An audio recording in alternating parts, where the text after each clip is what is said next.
collating supply visits. There's so many new suppliers, so many new products in the industry. We get, we could weeks at a time see suppliers back to back, which is amazing, but we just don't have time to do that, run the business and also work on projects. So we allocate a day a month to supply visits based off projects that we're working on at the time.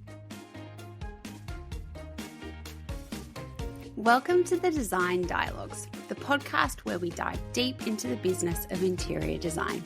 I'm Beth, the founder of More Time to Design and a designer with over 13 years of experience. I'm here to help you navigate the challenges of running a successful studio, whether you're a solo designer or leading a team. Each week, I chat with industry experts and share practical insights to help you streamline your processes, grow your business, and create a studio that thrives. Thanks for tuning in, and I hope you enjoy our Design Dialogues. Hi everyone, welcome to this week's episode of the Design Dialogues podcast, and this week I am joined by the design duo from Residence Studio, Tara Debozorghi and Laure Bebbington. Hi girls. Hi. How are you? Good. And you? Good. So this is the second time that I've had the pleasure of talking to the girls because they were part of my live event up in Brisbane at the end of last year. So I'm very excited to continue our dialogue. Yeah, we're excited too. We're super excited to be here chatting with you today. Yeah. So I always love by starting to find out what can you see out your window today. Laure, I'm going to start with you. So I have a neighbour. I've got greenery and I've got a bustling street. So hopefully that doesn't impact the noise on today, but all good. Awesome. And Tara, what about you? I'd love to say that I'm by the beach, but I'm actually looking at a train track at the moment. So we can visualize the beach. We'll visualize the beach. Let's all pretend that the sounds are the waves, but it's actually trains going past. Exactly. So tell me a little bit about Residence Studio and how you two came to working together. So Tara and I worked with each other at our previous role, and we'd worked with each other a couple of years, so we knew a lot about each other. And our business, Residence Studio, has been in business for 4 years now, nearly 4 years. So the studio is a bespoke interior design studio. We specialise in high-end residential projects across Australia, but we primarily work in Brisbane, in Queensland. Yeah. And what kind of was the impetus for you to go, we're going to work together? Because so often, design partnerships, it might be family members or, lifelong friends kind of thing. What was it that made you, what were those initial conversations that you were like, hey, I think we might work together? Like, it's a big thing to go into business. Did you? Tara, you go. I guess and we've spoken about this before with you, Beth, but Laure and I are actually complete opposites. Like we are chalk and cheese, two totally different personalities, but we have, I think, similar values and goals, and we share love for food. We share different loves for different things, which really brought us together actually initially. And I think it was, even on a personal note, like both Laure and I are only children. So we don't have siblings. So it kind of, I feel like we related on that level where it's good to have someone to bounce things off, and having that sort of relationship, it fills a void, I guess, in a way. But we both knew it was something that we wanted to eventually do. And it was just finding, I guess, the right person and the right time to do it. And we thought, well, we've got the same values. We know we want the same things. And actually, I think us being completely opposite could work to our advantage. So yeah. What was the thing that made you go, we're going to do it together, rather than you both going out on your own? Because you both strike me as people who have always wanted to work for yourselves. Like you I very much get that impression from both of you. I might be wrong. But what was it that you were like, we're going to be better together than we are doing our own thing? Laure? I think it was that we both liked the same design, the same look and feel of projects, but we weren't seeing what we loved in interiors. So we wanted to do it ourselves. We wanted to create something together, and we were passionate. We are passionate currently. So we were passionate about creating something that was different, and we were both aligning on that. We wanted to, work on some really, really beautiful high-end projects and just do something interesting and different from what we've seen before. And working in the design industry for as long as we have, we knew what it takes to build a business, what's involved in, behind the scenes. And we were both ready to go. It was right after COVID, so there was a bit of upheaval in the industry at the time. And, we were both ready for something new. So I think that's kind of, brought us to here now. Yeah, that's so interesting. Really interesting. So tell me about, as you said, you kind of came out of COVID and we're like, right, we're going to get this going. You both had come from a larger business, so you hadn't kind of had that small business studio experience. How did you go, okay, we're going to have roles, or how did you work out who was going to do what kind of structure you were going to go for? Tell me a little bit about those early days of finding your feet as a new design partnership. Tara? I think the first 6 months were probably the hardest, actually, because even though we'd worked together previously, running your own business is something completely different. And you're trying to understand what your roles are. And that's definitely the hardest part, because we are both equipped to do everything in the business, but it's just finding out where our strengths are and really kind of being able to delve into that. So it was just understanding, like, for us, and I think I've said this before, it's like a relationship. Like, a partnership is a relationship. It's a marriage. Yeah. And the business is our baby. So it's making sure that it doesn't matter. You put your personal feelings aside in regards to any decision.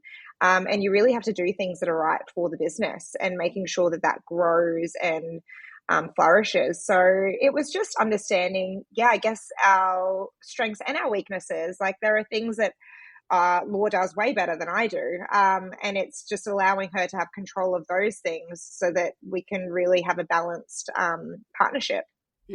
I think that's so interesting, like that whole concept of just parking your ego at the door. And it's like, this is a decision that's for the better of the business, and like that is actually above our individuals, kind of what's best for us kind of thing.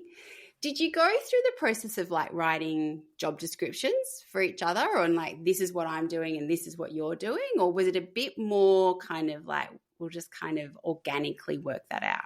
Laure? It was probably a bit more organic and a bit more fluid. I tend to like working behind the scenes and doing more things like operations in the back end of the business. And then Tara has a love for PR and social media, and I am not good at that. So she can take the reins, please. But, it just allowed us to have ownership and lead those sides of the business while we're still across all other aspects of the business together, and we're across, whatever we lead as well. It just means that, we can have ownership, and then we come together and, it allows the business to work better if we have those parts to ourselves, I suppose. Yeah. So, and I know we talked about this when we were like at the live event, but I'd love to kind of understand where the divide, like, what do you guys do? What's your role? Because I know some design partnerships I've spoken to, it is they have their roles, but they're all across everything. Others, there's like almost a really big divide between like their part and the other part. Laure, tell me a little bit about what's your role in the studio. So Tara and I both manage individual projects, and we oversee each other's projects as well. So we're across all projects, both of us at any given point. And then my role specifically is more, other than working on residential projects, I work in the back end. So it's more financial, it's more operations, warehousing, delivery, things like that. That's kind of my side of the. And Tara, what about you? Yeah, so I am more so PR, marketing, social media, networking, and all of that. I guess I'm I'm a very social person, so I'm out and about all the time. So that's kind of where my strengths are, and I take the reins in that department. But yeah, we're both across all of it. Like, I think that's the main thing, is making sure that we can do all of it. But yeah, like we said before, it's just the different strengths and utilizing those. Yeah, very cool. And when it comes to, like, so you touched on before, the studio's 4 years old. So we're kind of moving out of kind of like baby studio, and we're starting to kind of, thinking about growth and all that kind of stuff. How do you guys approach like the big stuff, the big strategy decisions, and where the studio is going? How do you have a bit of a process to it? Is it a bit organic? Are you conscious of being on the same page when it comes to strategy as well? I think what we try and do is a 6-monthly plan. So every 6 months we sit down and see where our goals are, and they're very different from when we started the business to where they are now, and they're fluid. They keep changing and they keep evolving. And I think when we review that, it's a good way for us to see where we're at together and where we're at individually, and try to meet in the middle. And again, trying to do things that are in the best interest of the business, but also trying to see if we're in the same path, on the same direction. I think those planning meetings really help, and the goal setting meetings. And it also is a great way then to review the past 6 months or a year or 4 years and just see, where are we at? Is this where we want to be? Do we want to be somewhere different? And if so, how do we shift different aspects of the business to make it grow in that direction? Doing it, I think it's really important to do sort of 6 months, a year, 5 years, 10 years, and do that every 6 months just to see if it's still the same goal. Yeah. You mentioned how like the kind of goals have changed, which is, always happens really. Like the end goal, but kind of maybe the steps in between have changed a little bit. I find it really interesting when you say kind of like different things that you've come to. Have you both kind of come to the same conclusions on your own, and then you've come together and you're like, oh, I was thinking that as well? Like, is it stuff that's almost been obvious in the business? Or have you really kind of had a bit of a divergence and you're like, wow, I never would have thought that would be a direction you'd want to go in? Laure? I think from our goals originally, the business has evolved quite differently from what we were imagining, in my own personal opinion. We take on projects that we have a real love for, and we try to really put all of our passion, all of the business into it. So we love taking on those projects, but we're also conscious about the future and what that holds, and what it looks like. And 4 years ago, we were talking about a big design office and lots of staff and things like that. And while we still want that, it's probably evolved a little bit differently to what we've envisaged. But I like that we've grown and we have to kind of pivot. So pivoting makes us a stronger business. It makes us stronger individually, stronger as designers. So yeah, I don't know if that answers your question, but absolutely. And I think it really speaks to that whole, we hear people talk about growth mindset and all kind of things, but I think when it comes to business and the path that your business is on, this is really, really crucial, because I've talked to so many designers who do a business plan, do a strategy at the start, and then they don't look at it for 5 years, and they are still kind of working towards that path that they thought they wanted to be on, but actually it's not serving them well, it's not meeting their needs, they're not happy kind of thing. And it's like, if you don't reassess and if you don't kind of come back to it, like those goal documents need to be living and breathing documents kind of thing, like coming back and looking at them every 6 months. Because I would be surprised if most people who start out thinking, oh, yep, that's how we're going to do it kind of thing, generally doesn't work out that way, because circumstances change. And also you work out, I actually don't want that. I don't want to manage a team of 10 people. That's a whole other skill set that I'm not interested in. I want to just keep doing amazing projects and design work. But yeah, I think it's a real skill as a business owner to know that that's what you need to do. Yeah. Yeah. I think success also, what that means to us keeps changing. Yeah. So at the start, success, again, like Laura said, meant having 20 staff or having a big studio or having all the money in the world. And I think that changes now, where success, especially for Laura, who's got children, success means flexibility. Yeah. It means being able to pick up the kids from school and not having to worry about a team that you're managing and spending more time with them. And that's going to continue to change for me if I decide to have a family in the future as well. And at the moment, success means that we get to work on these amazing big projects and we get to give all our time and love to them without being taken back and putting our time elsewhere. Mm-hmm. And I think that's so crucial. Like, I think success, like understanding what success means for you, is the first thing that you need to work out before you can have a successful business. Because if you are marking your success against what success means for someone else, it's mostly not successful.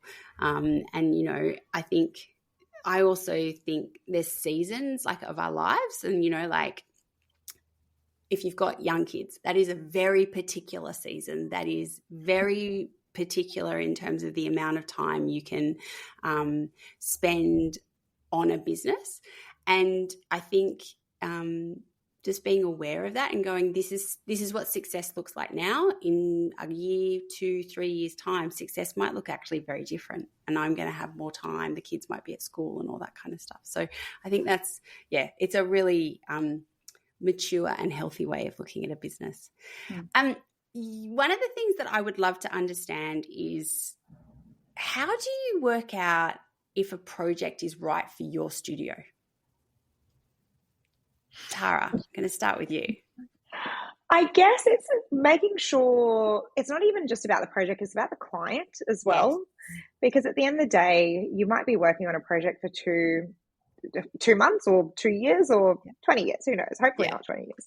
But so it's just making sure that the client's vision is aligned with ours, making sure that we get along with them, because that's really important. All of our clients that we work with at the moment, if we wanted to, we could go out for a drink with them. We could sit there and have a full conversation. I think that's so important, because that is another relationship of its own that you're nurturing for years. And then making sure that the project, I guess it's the look and feel, the aesthetic. Is that our aesthetic? Is it high end? Because that's what we live and breathe by. That's what our business is based on. And yeah, it's all got to be aligned for it to work out and for us to move forward with it. We do turn down a lot of projects because it's just not right for us, and it doesn't mean that it's not the right project at all. It's just, it doesn't align with what our business, how it's being, I guess, steered. Yeah. So how have you managed that? So new studio, lots of designers fall into the trap of, I just need clients, I need cash in the door, it's early days. How have you managed that fine line of, we're going to work with clients that fit what we need as a studio, almost like what our studio brief is for a client, versus we're a new studio, we need cash flow? Like, how do you manage that? Because it's a trap that lots of designers fall into. Laure? It's really hard as a new business. It's really, really hard, because you do need cash flow. And at the end of the day, Tara and I are pretty aligned on the fact that if the client and the job isn't right for us and we turn it down, that something is around the corner. So I think just, thinking about the future, thinking about where you want to go, usually intuitively, if the project's right for you or not. And when we get a brief from a client, we kind of understand a little bit more about what they're wanting. It's a little bit out of our scope of works, or we're just not gelling on things. They're not after the look and feel that we just can't do our best work if we don't take on the projects that we truly are passionate about. So I think it kind of comes out in the wash after a first few meetings, and then when you turn that down, sooner or later the next project is around the corner. We've been very, very lucky in that respect. And yeah, it's allowed space for projects that are representative of our business and representative of the designers that we are, and we've just been really lucky. And yeah, it's just taken a bit of time. That's so gutsy. Like, I think there's a lot of designers who in their first 4 years of business would not feel confident enough to turn a job down. And I think having such a clear vision on the type of work that you want to do and being really true to that it's really gutsy. It's very commendable. And I think when you've been in business for a while, you kind of get to the point where like, it's okay, I can turn this down. There is always another. Like, you've got the history, so you have that bit more confidence to do it. But yeah, I think have you ever wavered and been like, oh, this is like, oh, I don't know. Like, have you ever kind of gone, oh, are we making the right decision here, Tara? I think we're pretty aligned. Like, we know Laura and I kind of sit there and we look at it. And I think the main thing to take away from it is if we do take on jobs that we don't love, then we're not making space for the ones that we do love. And that's the problem, because we might say yes to 3 jobs that we don't like, and then this amazing job has come along and we can't take it on. So we're very, I don't think there's ever been one that we've regretted turning down. Would you say, Laura? I think we've been pretty lucky.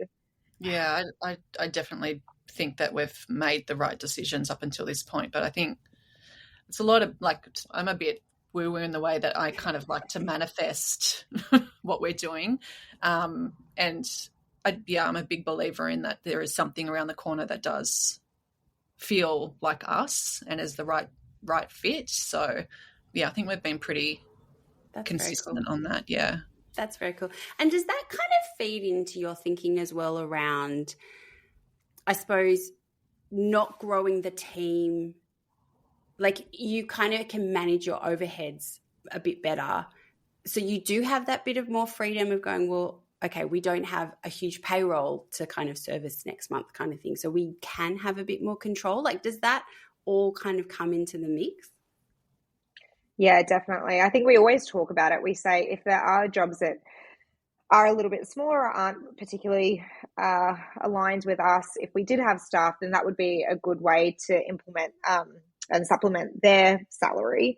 But it just, at the moment, that's exactly right. It allows room for us to take on jobs that we really love, because we don't have the stress of having to pay all these overheads.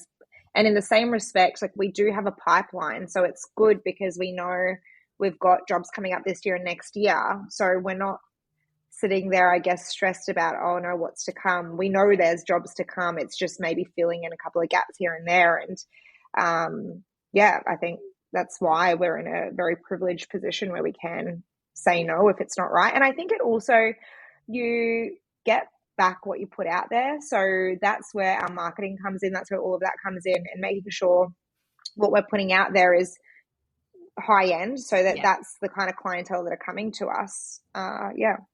Yeah, very cool. And so that actually leads me to my next question, because you guys relatively new, and a lot of the projects that you've been working on, they're big projects. So, you haven't had a lot photographed and there's not a lot of that out there. How have you guys managed that in terms of, you've got the work there, but it's not yet finished? But then how do you build your marketing collateral and build all of that stuff that you need? How have you managed that as you said, you've got a pipeline that's, full. How have you done that? It's about drip feeding, to be honest. And it's about, I guess, the content that we take when we do these projects is we kind of milk it. So if we've got a project, you've got to get as much content as you can, even the behind the scenes, all of that. People love to see what's happening and how you get to the end goal. And so I think it's super important to have we've got all of that on file. So anytime we're sort of a bit slow on social media, we'll just post a few things here and there just to get people excited as well and keep the hype going. But it's about, I mean, if you can't, I think when you're starting out, especially, you don't have a portfolio. So you kind of got to fake it till you make it a little and start doing some flat lays and put out there what you want to get back. So really making sure everything that you post is your own content too. I think a lot of people post inspirational stuff and that's all well and good, but it's not your work. So it's not really creating that trust. Whereas if you're being creative, doing flat lays or things like that, that's still your work that you're putting forward, and people can start to visualize, oh, maybe this studio is the one I want to go with. And And it's so much about, like, I think talking to new designers, I'm like, well, you don't just have to show the process, like visually show the process, because that's actually how you build trust with the client. Like the pretty pictures at the end, don't get me wrong, they're beautiful and they're amazing and they're a great tool, but you actually need to show the clients, what can you do? How do you get from point A to point B? So I think that's, as you said, like it's drip. I love drip feeding. I think that's a great idea kind of thing. What is a productivity hack that you guys use in your business that you kind of like, this helps us get through the week? To Laure.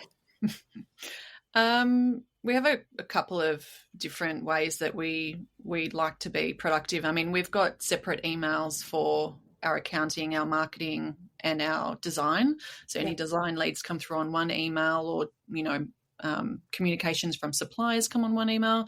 Anything account related goes on one. So it's that kind of streamlines the business, which means we have separate calendars for things like that. If we need to book in meetings, and then collating supply visits. I think there's so many new suppliers, so many new products in the industry. We get, we could weeks at a time see suppliers back to back, which is amazing, but we just don't have time to do that, run the business and also work on projects.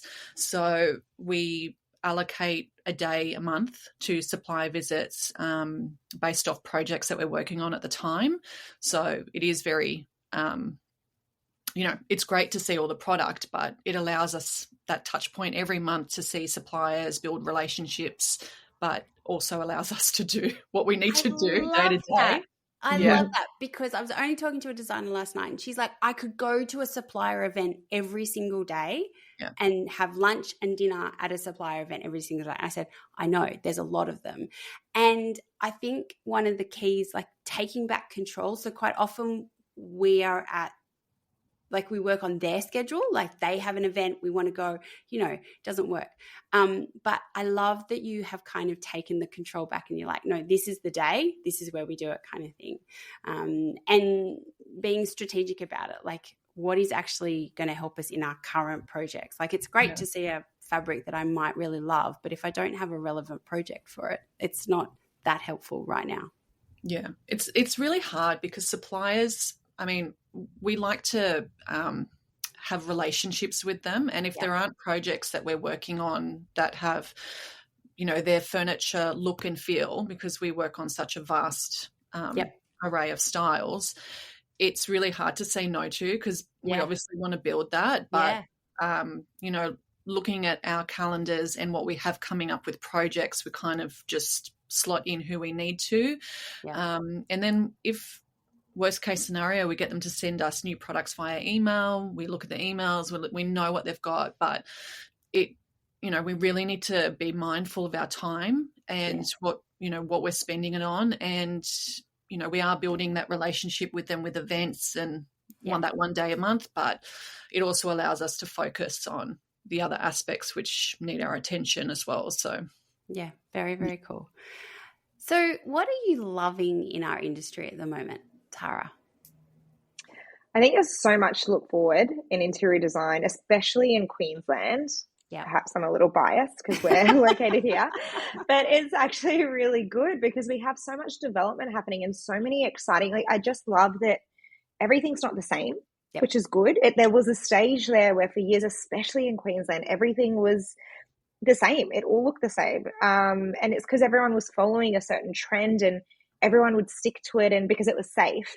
Yeah. Whereas now people are a lot more brave and they want to have a house that's unique. And in doing that, I think we've found a real big shift towards a lot of clients actually wanting more Australian-made products, which is really, really good to see. And it makes it easier for us because it means that we get to liaise with someone who's here to really create bespoke custom pieces for them.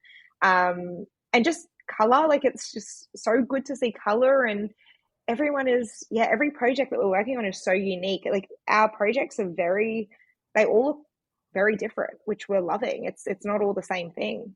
Yeah. I was speaking to someone the other day and they're like, the trend at the moment is to not have a trend. So it's kind of like we all just are doing what we want. And I'm like, I kind of really love that. I feel like we've finally broken free of just everyone having the same. It's great. Laure, what about you?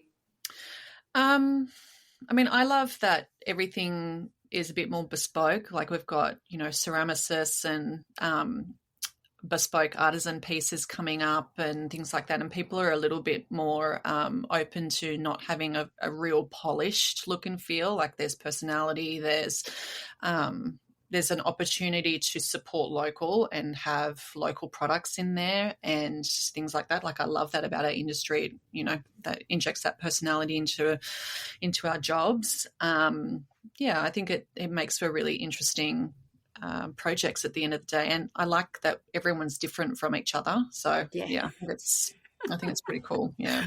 No, I'm glad we're all stepping out of our comfort zones. I love it.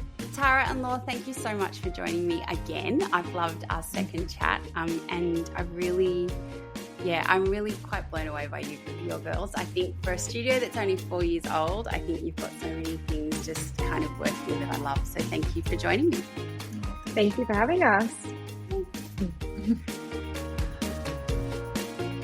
Thank you for listening to this design dialogue. I hope you have found it full of inspiration and helpful information to take into your design studio. If you like the podcast and want to hear more, consider sharing it or writing a review, as it helps us reach more people, and follow us wherever you get your podcasts. If you would like to unlock the power of effortless studio management and elevate your design business to new heights, please follow the links in our show notes to see how more time to design can help you build a better business. Have a great week, and I will see you for our next Design Dialogue.